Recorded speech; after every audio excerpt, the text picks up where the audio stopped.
avoir un plan de routine pour ton quotidien. Aujourd'hui, je vais te proposer simplement une petite astuce. Je pense que ça va te permettre, d'accomplir finalement les choses que tu voudrais accomplir durant ta semaine.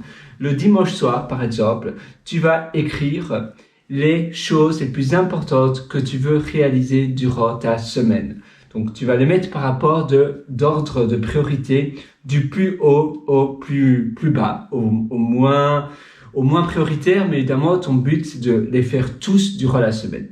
Et lundi matin, tu vas commencer par la priorité numéro 1. Et chaque matin, donc je te recommande de te réveiller 1 heure à 2 heures plus tôt que d'habitude. Donc si normalement tu te lèves à 8 heures et que tu vas directement au bureau ou ailleurs et que tu commences ta routine, lève-toi à 6 heures du matin.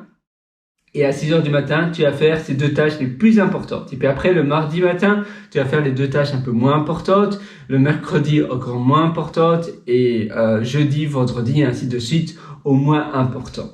Et ainsi, tu sais que évidemment, la tâche la plus importante sera réalisée le lundi matin. Et le dimanche de la fin de la semaine, tu vas faire une rétrospective, tu vas voir si tu as réussi à réaliser toutes tes tâches ou pas. Donc à nouveau, cette rétrospective doit faire partie de ta routine. Tu dois le mettre dans ton calendrier de ton téléphone ou autre. Tu mets, voilà, dimanche à 13 heures par exemple, je bloque 10 minutes pour faire une rétrospective. Et puis le dimanche soir, tu vas à nouveau préparer ta semaine suivante. Et chaque semaine doit être en alignation avec ton objectif de plus long terme. Je te conseille d'avoir un objectif d'1 mois et un objectif d'1 an.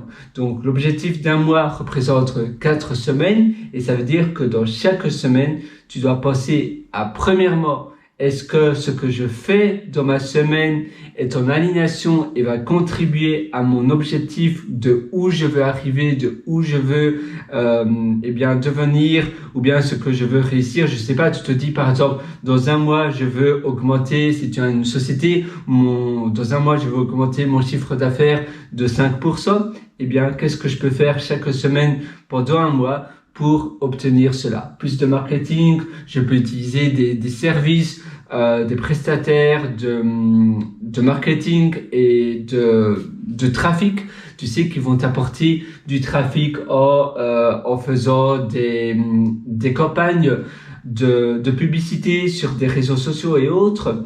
Tu peux utiliser d'autres stratégies, du contenu, etc. Tu peux sous-traiter cela et donc tu vas faire cela durant tes routines du matin, chaque jour de la semaine. Et après, tu as évidemment l'objectif sur le long terme d'1 an et en fait, chaque objectif mensuel doit être en accord plus ou moins, on va dire, plus ou moins rapproché. En accord, ça doit pas être 100% en accord, mais on va dire en accord de 40% par rapport à l'objectif de long terme de 1 an. Ça doit pas s'opposer. Maintenant, évidemment, c'est impossible que ça soit 100% en alignation parce que ce sont des petits objectifs mensuels, mais ça doit jamais opposer ou ça doit jamais aller à contre-courant de l'objectif de long terme, celui de 1 an. Et donc, l'objectif de 1 an, tu peux le faire directement aujourd'hui. Dans 1 an, qu'est-ce que je veux avoir réalisé? Tu dois en général lister 5 choses, 5 grandes choses.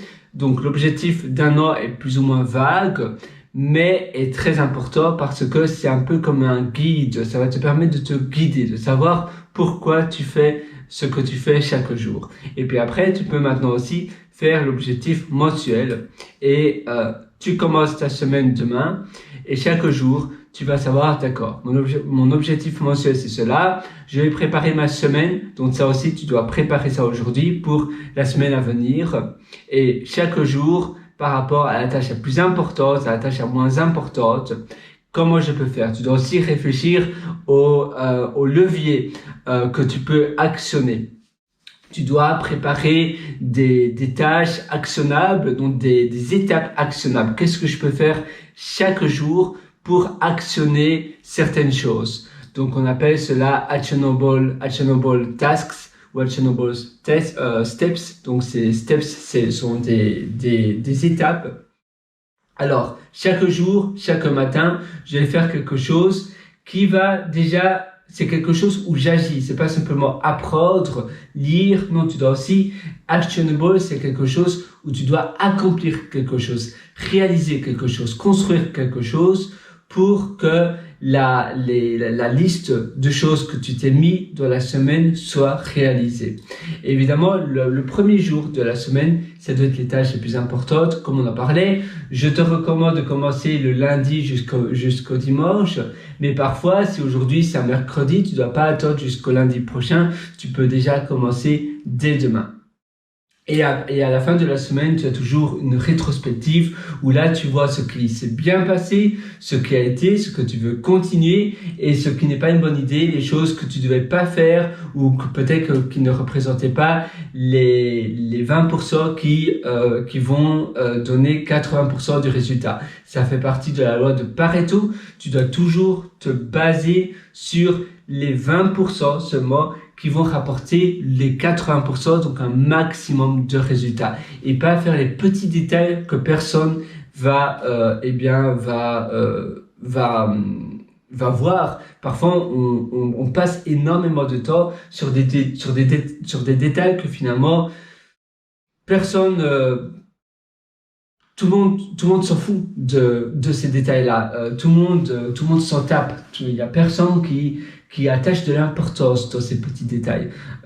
C'est finalement le plus important, c'est prendre la majorité de ton temps pour ce qui va donner un maximum de résultats qui va être perçu et qui va générer du chiffre d'affaires si tu es une société, ou bien de l'influence, ou bien du trafic, si tu vas avoir davantage de trafic ou de vues sur tes vidéos ou sur d'autres choses, d'autres contenus que tu réalises. Voilà, moi je te souhaite le meilleur, j'espère que ces plans d'action vont fonctionner pour toi. Évidemment, si tu crois pas trop que c'est fait pour toi, je te conseille au moins de l'essayer pendant un mois, pendant 21 à 28 jours. Et après, fais le bilan et regarde si c'est vraiment fait pour toi ou pas. Je te souhaite tout le meilleur sur ce et à une prochaine. Ciao!